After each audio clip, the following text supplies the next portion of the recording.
Salut à tous et bienvenue sur Iggy TV. Donc cette fois-ci on se retrouve pour l'Open the Box de la nouvelle version de X-Wing, donc qui est la V2, sachant que cette boîte c'est la V3 au final, parce qu'il y a déjà eu une version corrigée en fait de la première boîte de base où ils avaient changé en fait le deck de dégâts. Donc là comme vous le voyez, la boîte est encore filmée, donc parce que j'ai pas forcément le temps de la regarder avant et j'ai envie de faire cette vidéo très rapidement. Donc on y va, on va la découvrir ensemble.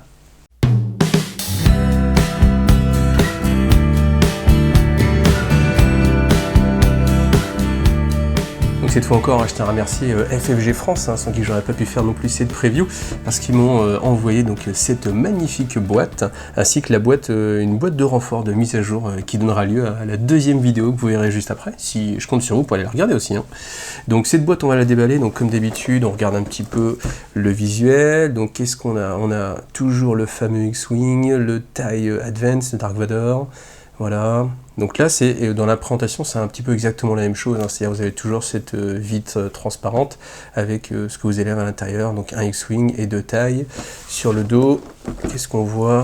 Pas grand-chose à changer. Vous avez toujours les spécificités. Donc ça, c'est ce système. Alors je peux vous l'expliquer parce que pour ceux qui ne savent pas, ça correspond en fait à la taille des protège-cartes. Donc on vous dit, il vous faut un paquet de gris et un paquet de jaune. Sachant que les paquets chez FFG, ça fait 50 protèges, ce qui veut dire que du coup, vous avez besoin de maximum 50 protèges de taille jaune et 50 protèges de taille gris. Les gris, c'est le format le plus standard, ça correspond au format taille magique pour ceux qui connaissent. Donc voilà, on passe là-dessus. Donc toujours même présentation, préparez votre stratégie, déplacez vos vaisseaux, abattez vos adversaires. Je pense qu'on est sur quelque chose qu'on connaît déjà. Alors on y va.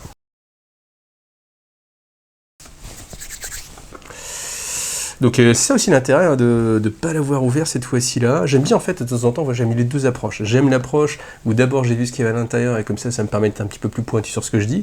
Et j'aime bien aussi l'approche où je découvre en même temps que vous et du coup vous avez vraiment mes impressions sans spoil parce que du coup j'ai rien vu. J'ai assez fait un petit peu l'autruche sur tout ce qui traînait un petit peu sur le web. Hop là. Donc bien sûr on regarde ce qu'on découvre ensemble, voilà. Ces roues, elles me paraissent... Bon, les roues, elles ont changé, en fait. Vous voyez, les gabarits aussi. Tout a changé. C'est pour ça qu'il y a des kits de conversion, maintenant, qui existent. Alors, par quoi on commence? On commence par les petits sachets. Ouais. Pendant ce temps-là, ça me permet de parler un petit peu de mon ressenti de X-Wing. X-Wing, c'est un jeu que j'aimais vraiment beaucoup au début, parce que j'aimais bien tout le côté pilotage, en fait, qu'il pouvait y avoir, et le côté manœuvre. Sauf que le problème, c'est qu'avec le temps, on est parti sur un jeu avec beaucoup de combos, où on voyait souvent 3 fois, voire 4 fois le même vaisseau, avec exactement les mêmes stratégies. Et c'est vrai que c'était un petit peu dommage.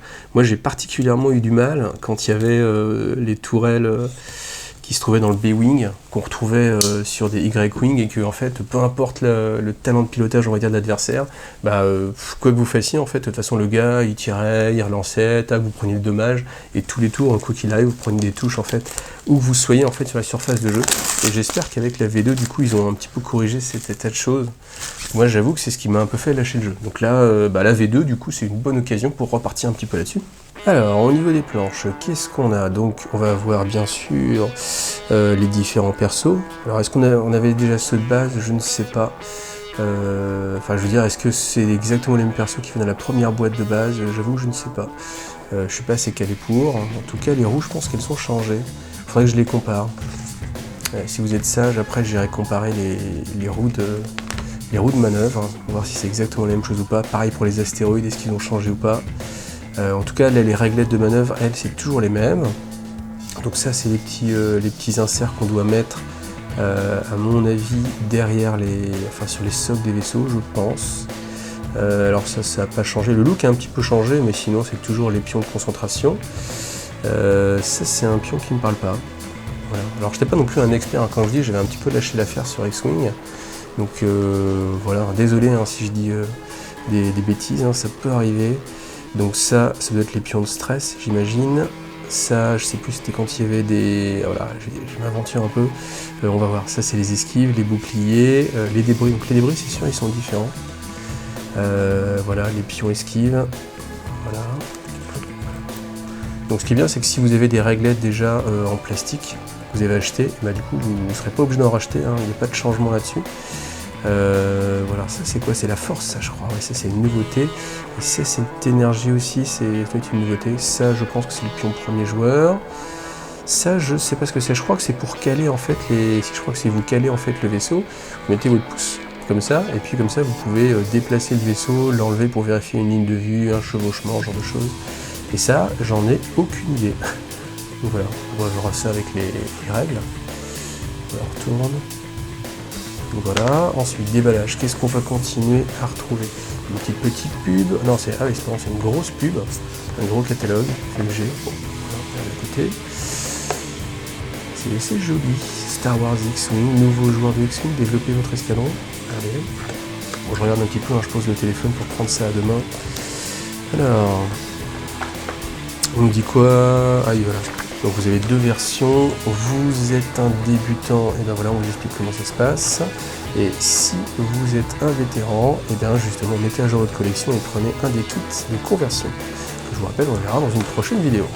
Alors, comme avec toutes les boîtes FFG, et ça c'est assez bien, vous avez d'abord un guide de démarrage. Donc là on a vraiment donc, un tout petit feuillet, vraiment très rapide, qui vous présente comment assembler votre vaisseau, comment assembler vos routes, navigation, qu'est-ce que c'est qu'une partie basique avec les zones. Voilà, vous faites une première partie, vous mettez le X-Wing, les deux tailles en face.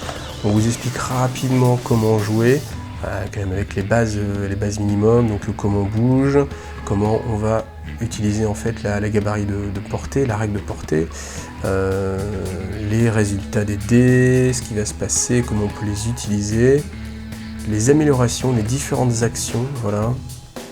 Donc je sais pas s'il y a eu beaucoup de changements, je crois qu'il n'y a pas eu beaucoup de changements. Ça on verra après peut-être dans une prochaine vidéo. Là le but c'est juste de faire un unboxing, hein, pour tout ce qui est vraiment une étude un petit peu plus poussée. Je pense qu'il y a des gens qui seront plus aptes que moi. Et puis après vous avez le livre de règles. Voilà, et c'est ça qui est bien chez FFG encore une fois, c'est que on n'est pas obligé de se taper tout de suite le livre de règles, qui est très touffu en général, qui est un guide de référence même, pour pouvoir jouer directement, hein. Simplement le petit feuillet suffit. Donc là on va regarder le livre. Allez, c'est parti. Donc alors qu'est-ce qu'on a comme token d'écono-bouclier, charge standard, charge de force, un marqueur de désarmement, voilà, qui était ici, marqueur de dégâts critiques, évasion, les marqueurs d'identification, voilà, les marqueurs de vaisseau. Alors ça c'est les marqueurs d'hyperspace. Ok, ça a l'air cool. Voilà. Alors, concepts fondamentaux, l'initiative, la mise en place. Alors oui, sur les initiatives, hein, ce que j'ai vu comme changement, c'est qu'ils avaient diminué en fait les valeurs. Il y a moins d'échelles d'initiative. Avant, ça allait de 1 jusqu'à 10 avec des modificateurs. Là, je crois que ça va beaucoup moins haut. Donc la procédure de mise en place. Voilà, le déroulement d'une partie, la séquence. Je pense que c'est assez bien rodé, hein. Exemple d'utilisation de marqueurs de position. Ben voilà, c'est à ça que ça sert. Et on peut l'utiliser pour enlever un vaisseau et puis le replacer tout simplement quand il y a un chevauchement. Les exemples de visée, marqueur dégâts critiques. Bon, tout ça on connaît. Enfin, si vous connaissez déjà X-Wing, je pense que bon voilà, c'est pas, il n'y avait rien de révolutionnaire. Je crois que j'avais vu un petit peu rapidement quand même les petites modifications. Il n'y a pas grand chose. Je crois que c'est surtout sur la façon d'améliorer ces vaisseaux qu'il y a eu beaucoup de changements. Carte d'amélioration. Je vais vous le passer comme ça si vous voulez faire une petite pause pour regarder. Voilà. Les armes spéciales. Je crois qu'il y a aussi un nouveau type d'arc de tir, un arc frontal sur les socles. Je vous le montrerai tout à l'heure sur les gabarits. Marqueur de désarmement, voilà. Et on va passer le livre. Mode surenchère. Qu'est-ce que c'est? Je ne sais pas. Mode surenchère avec une boîte de base. Peut-être que c'est une sorte de draft, je ne sais pas. Alors j'ai envie de lire quand même. Au lieu de constituer des escadrons, le joueur rebelle débute avec la sélection de formation rapide. Escorte de l'escadron bleu. Si l'escadron est détruite, je serai rebelle choisir de remplacer par la sélection de formation rapide Skywalker. Ok, c'est-à-dire que c'est des vaisseaux en fait. Ah d'accord, c'est des vaisseaux qui arrivent au fur et à mesure. En fait, ça reprend les renforts. C'est-à-dire que vous avez un premier adversaire, et puis après, au fur et à mesure, enfin de ce que j'ai compris, en lecture rapide, vous avez d'autres adversaires en fait qui vont arriver après. Ouais, ça peut être sympa. Hein. C'est un mode de jeu qui peut être rigolo. Les nouvelles actions. Ah oui, les nouvelles actions. Le calcul. Alors on va lire quand même. Lorsqu'un vaisseau effectue l'action calcul, il gagne un marqueur de calcul qui est un marqueur circulaire vert. Un vaisseau vous dépensez un marqueur de calcul pour changer un de ses résultats. Un résultat dommage ou esquive. Ok. Bon, occultation, voilà. Les renforcements. Bon, on va pas regarder encore trop les détails. Rotation. MASF, je ne sais pas ce que c'est non plus. Bon, ça peut être sympa, je vais vous le faire Je vais vous le faire comme ça, tac, glisser, comme ça vous pouvez regarder s'il y a quelque chose qui vous plaît. Arc standard, voilà. Hop là, et voilà. Bon, bah jusqu'ici on est quand même en terrain plutôt connu, hein. Donc ensuite, qu'est-ce qu'on va avoir? On va avoir des dés en plus, et ça c'est bien parce que si vous avez déjà, une boîte de base, c'est quand même plutôt sympa. Regardez ça. Donc les dés, c'est rigoureusement les mêmes que dans la version précédente, donc avec les 2 dommages, la concentration, un dommage, un critique, une concentration, et sur le dé d'esquive, donc 2 phases vierges, une esquive, une concentration, une phase vierge, 2 esquives, une concentration. Voilà, donc exactement la même chose que ce qu'il y a avant, et tant mieux, parce que si on devait en plus jeter ces dés, ce serait pas super. Donc on a ensuite le sachet avec les socles. Bon là, rien de nouveau. On va aller regarder les cartes avant d'aller regarder les vaisseaux, on va regarder les vaisseaux enfin. Donc ça c'est le deck de dommages, c'est-à-dire qu'à chaque fois que vous allez avoir un dommage critique, vous allez piocher une carte, il va se passer quelque chose. Donc pilote, gagner 2 marqueurs stress, et puis réparer cette carte, voilà. Donc hop. Bon, on va pas faire tout le détail. Vous voyez que c'est classé par type vaisseau, type pilote, voilà, beaucoup de vaisseaux évidemment. Et donc la petite spécificité aussi, c'est que si jamais vous achetez une boîte assez rapidement et que vous êtes dans les premiers, vous pouvez avoir ce deck là. Donc ce deck là, c'est un deck promo en fait. Je vais vous le montrer directement, comme ça vous allez voir un petit peu la différence.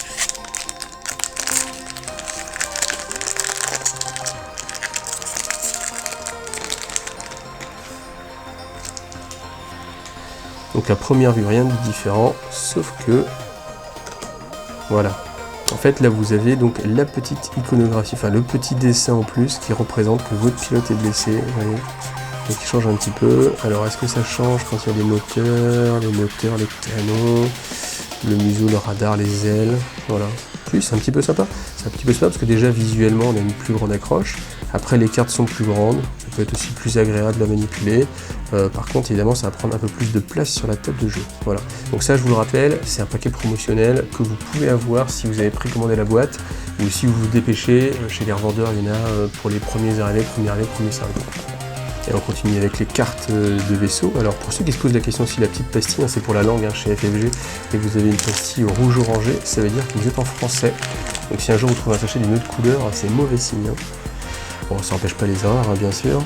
Alors, on commence par tout seigneur, tout honneur, Luke Skywalker. Red 5, après devenu le défenseur, avant que les dés ne soient lancés, vous pouvez récupérer un. Je pense que c'est la force. Donc ça, c'est les 3 actions qui sont possibles. Concentration, le ciblage, un petit tonneau. Donc ensuite 3, ça c'est l'attaque. Donc l'icône a changé, hein.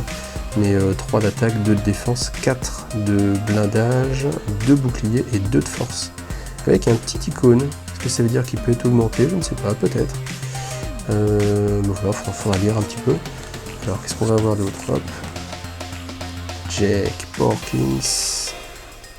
Après avoir lancé un marqueur stress, vous pouvez lancer un dé d'attaque pour le retirer. Sur un résultat, subissez un dégât. Ouais, pourquoi pas. Donc bien sûr, quel que soit le pilote, la ligne en bas, hormis pour la force, elle va être exactement la même, parce qu'elle dépend en fait du vaisseau, hein, pas du pilote. C'est pareil pour les actions. Voilà, alors les points, ils sont où d'ailleurs? Tiens. Où sont les points? Où sont les points des vaisseaux? Je ne vois pas de points. Je ne sais pas d'ailleurs où ça doit être. Peut-être qu'il y a d'autres fiches. Vous voyez, hein, je vous dis, hein, j'ai pas. Ah, tiens, c'est joli. J'ai essayé de me garder le plus possible de surprises. Et j'aime bien le style de l'Empire, là, c'est assez sombre, c'est plutôt joli. Ah tiens, eux, ils ont un icône, ils ont cette icône-là, alors on va le lire quand même. Avant qu'un chasseur TIE allié à portée 0,1 ne subisse un ou plusieurs dégâts, vous pouvez dépenser une énergie, dans ce cas, prévenez ce dégât. Ouais, c'est pas mal, ça représente bien la nuée. Alors après, est-ce qu'on le récupère tous les tours? Je ne sais pas. Il faudrait que je lise un petit peu la règle. Donc voilà, les illustrations, par contre, c'est du déjà vu. Hein. Bon, après, il y a déjà tellement d'illustrations que c'est un petit peu compliqué de faire autre chose. Alors, insaisissable, petit ou moyen vaisseau. Tant que vous défendez, vous pouvez dépenser une énergie pour lancer un dé de défense. Après avoir entièrement exécuté une manœuvre rouge, récupérer un d'énergie. Bon, ok, donc ce qui veut dire que l'énergie, a priori, on la récupère pas automatiquement. Est-ce que ça rajoute un énergie sur le côté? Pourquoi pas? Hop. Prédateur, c'était fort ça. Tant que vous effectuez une attaque principale, si le défenseur est dans votre... Ah oui, ça je pense que c'est ce que je vous disais avant. C'est l'arc principal fixe avant, qui correspond pas à une diagonale, donc c'est-à-dire à un angle de 90 degrés devant, mais bien juste entre les deux traits en fait, donc vraiment devant. Vous pouvez relancer un dé d'attaque. Et il n'y a toujours pas de points. Donc... Ah oui, ça y est, ça y est, ça y est. Je me rappelle pourquoi il n'y a pas de points sur les cartes. C'est parce qu'il faut absolument une application. Ouais, ça y est, ça me revient. Il faut absolument une application sur smartphone pour justement faire votre liste d'armées. Donc ce qui veut dire que l'avantage, c'est que s'il y a une mise à jour, bah, c'est beaucoup plus simple plutôt que de se promener avec des cartes modifiées. Ouais, d'ailleurs, je ne sais pas s'ils en parlaient. Il n'y a pas de... C'est peut-être sur la fiche rapide. Il faudrait que je regarde à nouveau. Enfin, j'essaie de la télécharger aussi, puis que j'essaie de vous montrer ça. On verra, je ferai peut-être une petite vidéo exprès là-dessus aussi. Bon, bah voilà, on passe un petit peu. Alors, Luke Skywalker. Je sais pas ce que c'est, ces icônes là. On dirait du Morse. Je sais pas ce que c'est. Peut-être le type d'amélioration qu'il peut avoir. Ah, c'est ça aussi, de ne pas lire les règles avant. Mais bon. Comme je l'ai dit, là on est plus sur un open the box encore. Mais vous voyez, hein, j'ai envie de regarder un petit peu plus. Hein. C'est pour ça que je prends les petites règles. Bon, on garde les vaisseaux pour la fin.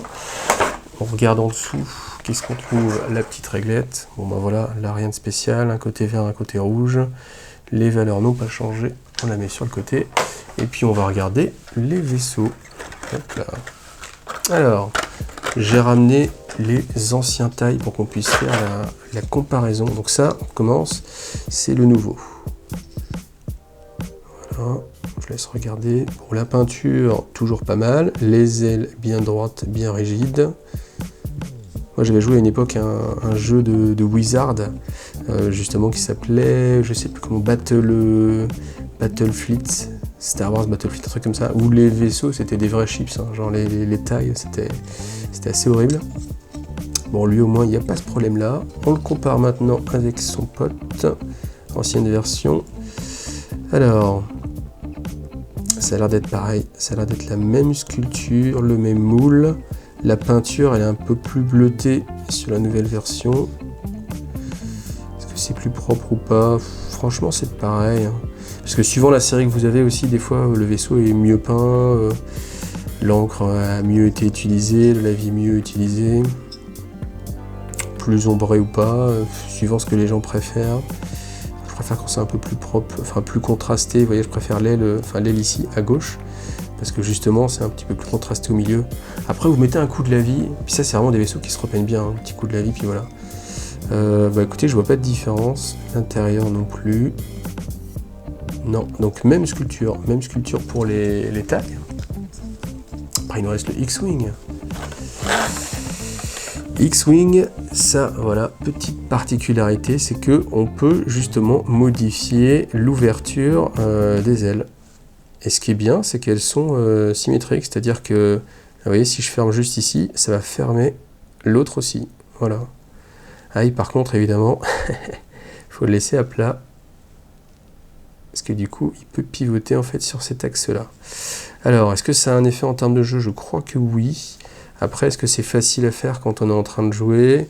Oui, j'imagine que... On va faire un essai, hein, je vais le mettre sur un socle. Alors déjà, on va le comparer avec notre ami, on va ouvrir les ailes aussi, avec l'ancienne version. Ça c'est un peu le jeu des 7 différences. Alors certes la peinture est un petit peu différente. Après en termes de moulage, ouais, je vois pas de différence. Bien sûr les hélix, mais hormis ça, ouais, pas de... même les canons. Ouais, c'est la même chose. Vous voyez un petit peu moins de lavis encore sur le nouveau modèle. Moi, je préfère la version un petit peu plus lavis, un peu plus contrastée, qui rend un petit peu mieux quand on se met un peu loin. Bon, on va regarder si c'est facile d'utiliser les LX.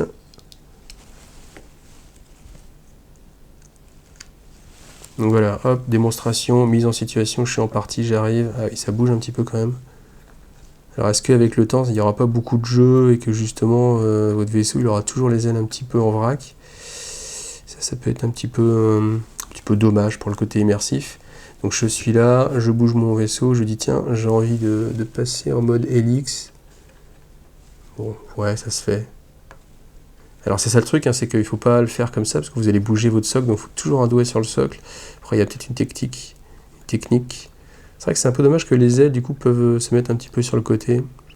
Mais bon. Hop là, et voilà. Bon bah voilà, on a vu l'essentiel hein, de cette boîte. Pour tout ce qui est règles, je vous dis, peut-être je ferai une autre vidéo, ou peut-être il y a d'autres gens qui vont faire aussi une vidéo sur les règles. Là le but c'était l'open the box, voir un petit peu les différences et voir ce que vous allez trouver dans cette nouvelle boîte de base. Voilà. Si vous voulez, je vais refaire une vidéo sur le kit d'amélioration, alors les kits de conversion, c'est comme ça que ça s'appelle, qui permet justement de passer en fait tous ces anciens vaisseaux en V2. Voilà. Et bien je vous dis à bientôt pour une prochaine vidéo.